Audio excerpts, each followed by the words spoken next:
पुल नहीं है जी जी। उसके नीचे टीका भर रहा था ये। टीका? किस चीज का? शीफे का कीमा। कीमा टीके में भर रहा था? टीके में भर रहा था, पुलिस पकड़ के ले गई फिर इसको। यार शीफे का कीमा भी यार तुझे कभी खाता शीफे का कीमा? नहीं खाया। वो किने खवाया?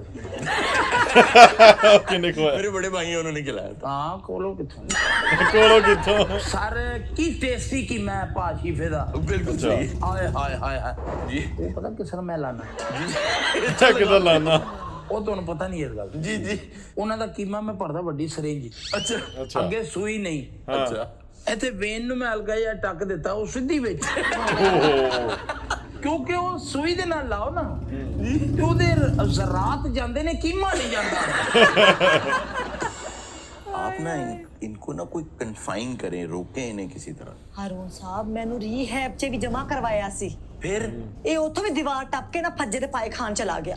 Oh my God. ਹੋਇਆ ਹੈ ਵਾਕਈ ਇੰਨੀ ਸਖਤ ਲੇਕਿਨ ਇਹਨੂੰ ਸਿਕਿਉਰਿਟੀ ਪੁੱਛੋ ਕਿ ਮੈਂ ਵਾਪਸ ਨਹੀਂ ਆਇਆ अच्छा वापस आ गए? ਵਾਹ तो पकड़े कैसे गए? ਫੜਿਆ ਮੈਂ ਨਹੀਂ ਆ फिर ਉੱਤੇ ਬੜਾਮ ਦੀ ਆਵਾਜ਼ ਆਈ ਨਾ ਤੇ ਡਾਕਟਰ ਨੇ ਇੰਜ ਕਰਕੇ ਉੱਠ ਕੇ ਤੇ ਮੈਨੂੰ ਕਿਹਾ ਕਹਾਂ ਤੇ ਆਏ ਹੋ हाँ ਮੈਂ ਸਿਰਫ ਉਹਨੂੰ ਕਿਹਾ ਮੈਂ ਕਿਹਾ ਸੋਹਣਿਆ ਦੇ ਫੱਜੇ ਦੇ ਪਾਏ ਖਾ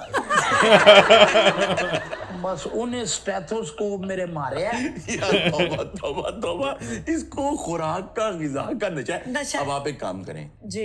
आप इनको ना धमकी लगा दें। प्यार करते हैं हाँ आपसे? नहीं नहीं प्यार तो करते हैं। चलें आप इन्हें ये धमकी लगा दें कि आप अगर ये पतले ना हुए तो कहीं और शादी कर लेंगी, वरना ये ग़िज़ा का नशा छोड़। हारून साहब आप सही कह रहे हैं।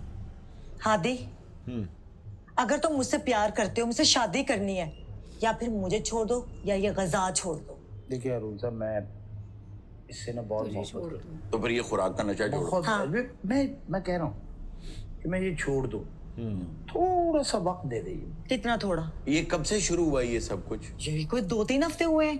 3 हफ्ते में ये हाल हो गया है? जी। सर अभी छोड़ो। नहीं मैं अभी छोड़ मैं मेरी बात पहले सुन जी। मैंने कारो मेहर दी मंगाई है रस मलाई ओह, ਉਹ ਮੈਨੂੰ ਖਾ ਲੈਣ ਦਿਓ ਮੇਰਾ ਤੁਹਾਡਾ ਵਾਅਦਾ ਰਿਹਾ ਮੈਂ ਕਸਮ ਚੁੱਕਣਾ ਕਿ ਮੈਂ 1 ਸਾਲ ਦੇ ਅੰਦਰ ਅੰਦਰ ਛੱਡ 3 हफ्ते में ये हाल हो गया है, साल में तो फट जाएगा ये। जाऊँ